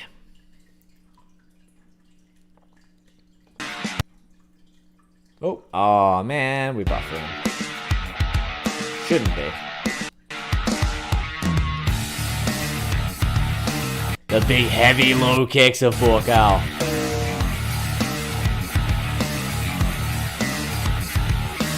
What a sweep.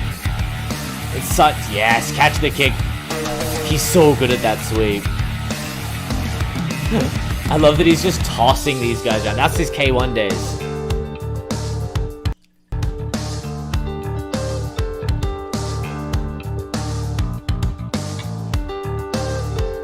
Dude, Borkow's amazing. He's so much fun to watch. He's so angry. It's great.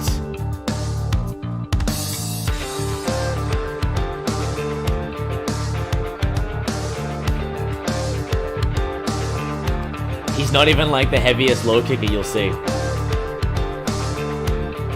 He's very good in the clinch. Probably all gamers. Probably. This is a pretty, like, well-known one. Oh, was that Ernesto Hoost? I think it was. Oh, the knee! Away! I remember so many of these knockouts.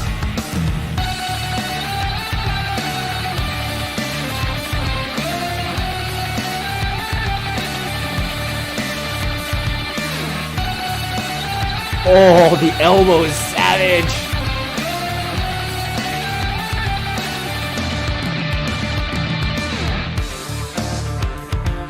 Oh yeah, I love watching Borkow.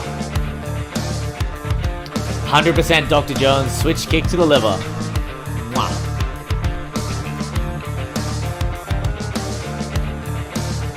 And checking those kicks hurts so much. So much.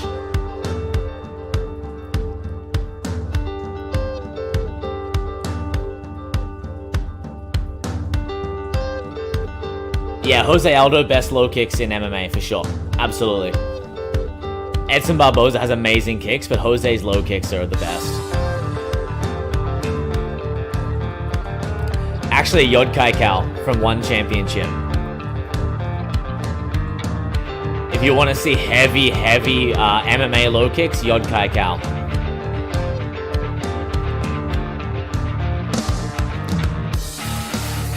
Oh!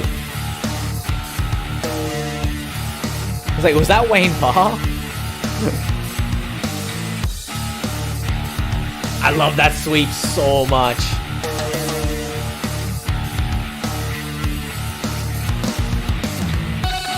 %, Verdugo. It's because they're simple, they work. I remember those low kicks. This fighter deliberately fouled on Morcal. Liver shot.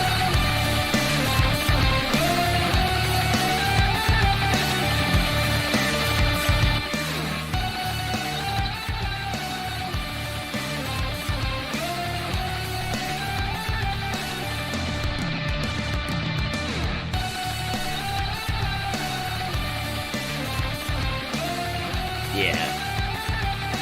Oh, the camera angle on that one was savage.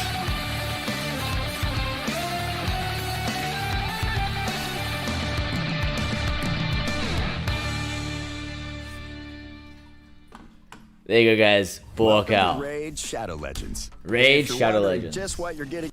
There we go. Raid Shadow Legends entering into the stream.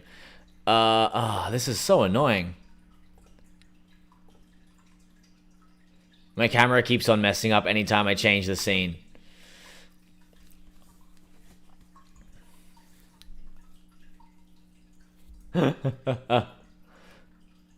I know, right? I don't know where that one came from, but I need to get another monitor over here. Hey, thanks JUFM. Glad you enjoyed it, bud. My my other monitor over here is garbage, so I'm sitting here trying to watch it on like the little screen on my Streamlabs. Yes, we have a convert. Yes, good work, Clark. Definitely get into Muay Thai.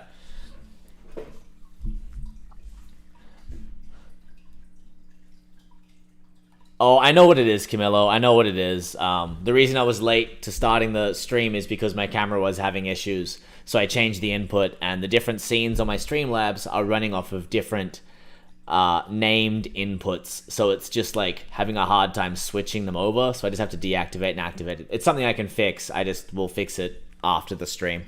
It's okay. Yeah, I've seen that where they put on the thing, and like it annoys me when like reactors do that kind of thing where they just put their face and nothing else.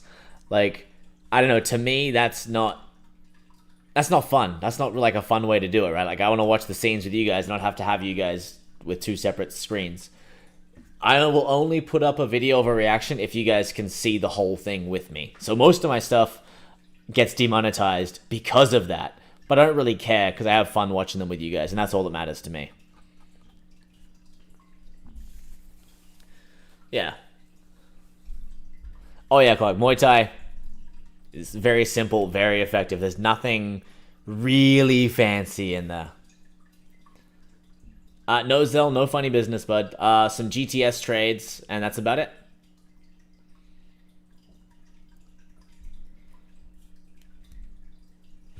Sword of Doom, Toshiro Mifune. I love if you guys have seen Mifune, the judo grandmaster. His stuff he's beautiful to watch do judo.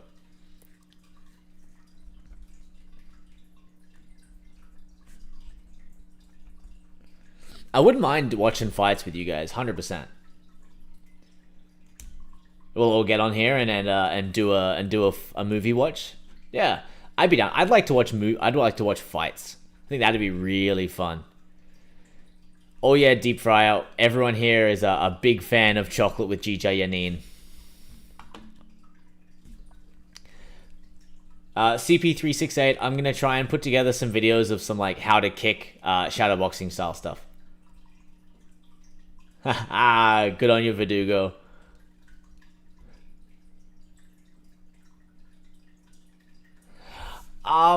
Fights seem to be okay on here. Like, UFC, absolutely not. But some of the old Pride ones and stuff do work. So maybe we'll try that next week. Maybe we'll come up with some favorite fights and maybe do that. Welcome, bud.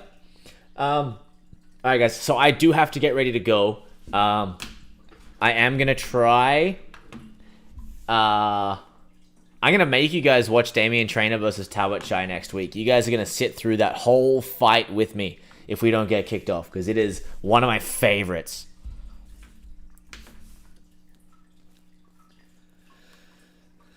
Yeah, I think one championship as well would probably get blocked, but like some old ones would be fun.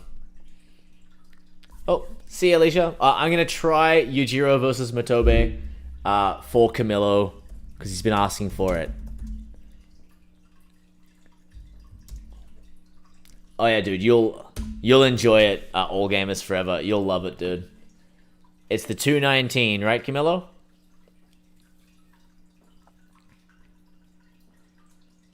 If you want to start training Muay Thai, Clark, find a Muay Thai gym and start training. That's it. All right, last video, because please subscribe and hit the Reagan's bell for here. notifications and select the all feed. Whoa.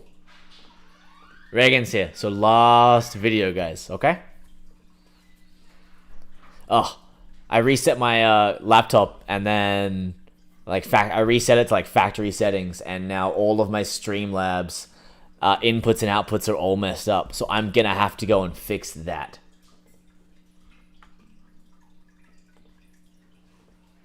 Yeah, Zell, you did call it. All right. Okay, guys. Here we go. Alicia says hi and she misses you. I miss you too. Reagan says she misses you too, Alicia. She needs to come. She says come to class. Yeah, guys, this is Reagan in the background for those of you that don't know her. This is my... Am I on the camera? You are. Oh, good. Hi. Yeah, she's Canadian. Very Canadian. She is. She's wearing our gym's hoodie right now. Oh. Come show it off. Ready to come show it off? Yeah, we're going to watch one more video that's probably going to get us disconnected. So we'll just get Reagan to say hello. This is the front. They look pretty good, right? Yeah? What do you guys think? She looks good too. Who said that, Alicia? No, I did. Oh. I said that. I'm trying to score wouldn't put it brownie past points. her. Trying to score brownie points. Okay. Alright, guys. Last one. Ready? And I'm going to have to reset the camera again. Bam! Because I froze. Ridiculous. That's okay. I'll have to fix this, and I have to fix a bunch of stuff on here. Reagan's not shy. No, she's not. I have to tell her to leave, because otherwise she'll steal my thunder, because you guys will like her better than me. Wait, who said I'm not shy? Zell asked if you're shy. Oh. No. No, she's not. Alright, guys. So, here we go. If we get kicked off, thank you all for coming. Have a great night. Stay awesome. And I'll see you guys on Thursday. If we don't, I'm going to repeat that in about 2 minutes. Alright. Bam. Okay.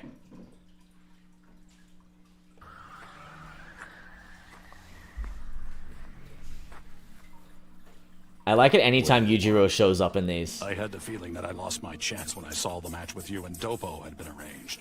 After all these years, I'm ready to take my revenge. I don't even know who this guy is. Do you honestly think you could beat me, Matobe?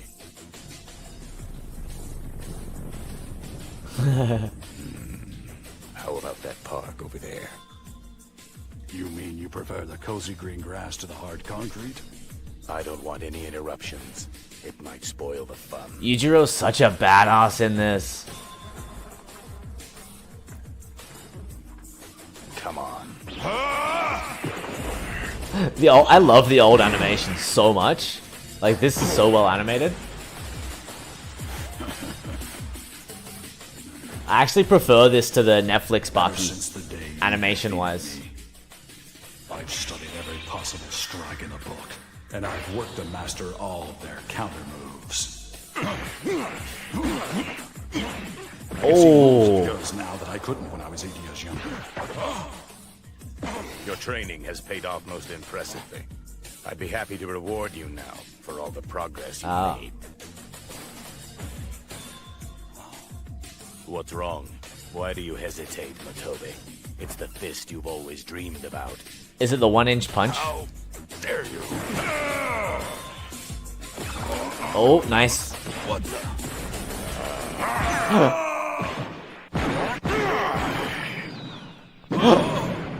See?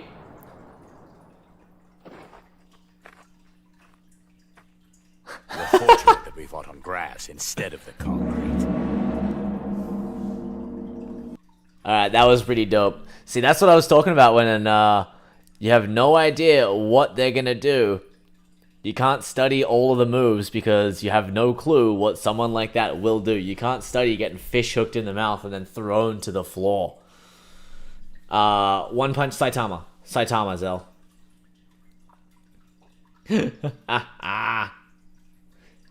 Oh, I'm only a few episodes into Avatar: Last Airbender. That's another one that I'm slowly working on, right? Yeah, give him the arm and then just bicep curl out of the armbar. I've actually been bicep curled out of an armbar before. It was nuts. We had this one guy who trained with us who had like probably 30 pounds on me, but he also did a bunch of steroids. He was really open about it. He never like went too crazy using his strength in jiu-jitsu. He was pretty good at jiu-jitsu technique-wise, but he was insanely strong. And I asked if I could... Well, I wanted to see if he could curl me out of an armbar. So I started armbar, full extension, and he just goes, "Hurrah!" and just pulls me up, and it was nuts. One time I was passing his guard. I had the crossface, I had the leg pinned back, I had everything done there, like good, and I was like, yes, I'm passing, because he was like bigger, stronger than me, and he was really good at jiu-jitsu. So I was passing him, and then literally he's laying on his side, and then he just grabs me around the waist and stands up with me. And I was just like, awesome. Okay. So I guess that jiu-jitsu is no match for steroids then, at a certain point.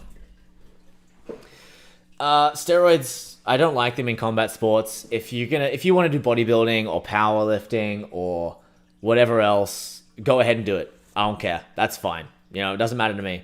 But the second that you are punching people in the head or kicking them, you need to be clean because you're hitting someone. You're doing serious damage. So the second you add in the steroids, it's just it becomes way too dangerous. I know that fighting is a dangerous sport already. You don't need to add the steroids on top of that as well, you know. But yeah, so I don't like steroids in combat sports, but like other ones, or if it's just you, whatever, if that's what you want to do, go and do it. I don't care. But for me, I don't think, as an instructor, I don't think it's ever a good idea because, for me personally anyway, because if I'm teaching a technique, then my students could just go, yeah, well, that wouldn't work if you weren't on steroids. And then I have no argument to that because I'm like, well, I guess I don't know if it works and I'm not on steroids because I'm on steroids. I'm not, but that's what would happen. So I feel like I need to have legit technique and legit, things, and then have that whole, this works when you're natural as well. It is cheating. It is Clark. 100%. And in combat sports, I don't like it at all. I think it's horrible. There's rumors that they're all doing it and cycling off, and I wouldn't be surprised if there was a big expose and it came out that, yes, everybody's doing steroids, everybody's cheating. I wouldn't be surprised, but I'd be disappointed, though. But yeah, in like a solo sport, if you're not competing, or if you're competing in a division that's everybody on steroids, that's cool too. Like if you had like the steroid Olympics, and all those people do steroids, and it's just like, athletics and stuff like that. I think that'd be really cool. I'd like to see how far people could push themselves with steroids. Like see how fast someone could run, or see how far someone could someone could jump, or throw the shot put, or whatever else. I would love to see that on steroids because I think it'd be really cool to see how far they can push it, but only if everybody else was doing it as well. Yujiro versus all the winners. I need to go through this list and like compile it.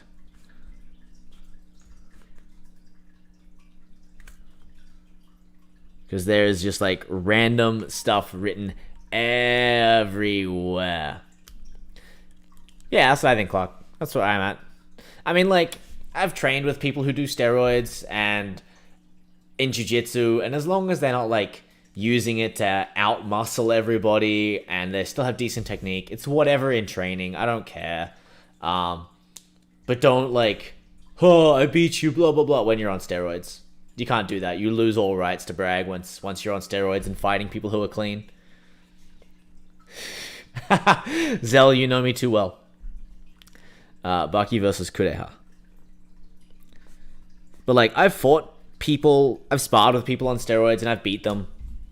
Like, I've beat people on steroids. Like that guy who had 30 pounds on me and did jiu-jitsu, I could still submit and choke and beat up, like, because I had good technique. But it was definitely difficult, and there were certain things that I couldn't do because of his strength. Like, I couldn't armbar him because he just would curl out of it. There was things I couldn't do, but there's still a lot that I could do to work around it for sure.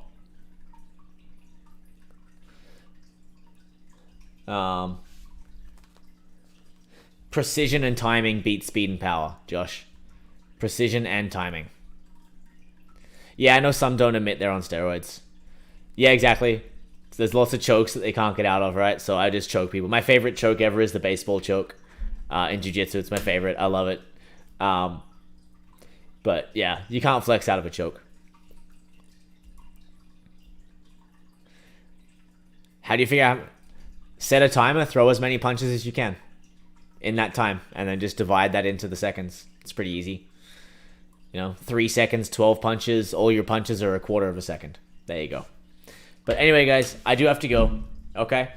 This has been like one of our longest Tuesday chats in ages. So Thursday, we'll be back playing some Sleeping Dogs, talking about more fights. And then, yeah, I look forward to seeing all of you guys then. Okay? It was, Zell. I had a great time. This is what I needed today. It's been a rough couple days, so this was a very welcome evening with all of you guys. Oh yeah, that's a good way to go about it. Oh, happy Thanksgiving, I guess, if it's Thanksgiving where you are. I will. Fluffy Dog is under the bed. Yeah, she's under the bed. I won't disturb her. She's napping. Next time I'll bring her out. Alright, guys. Have a great night. Stay awesome. Bye.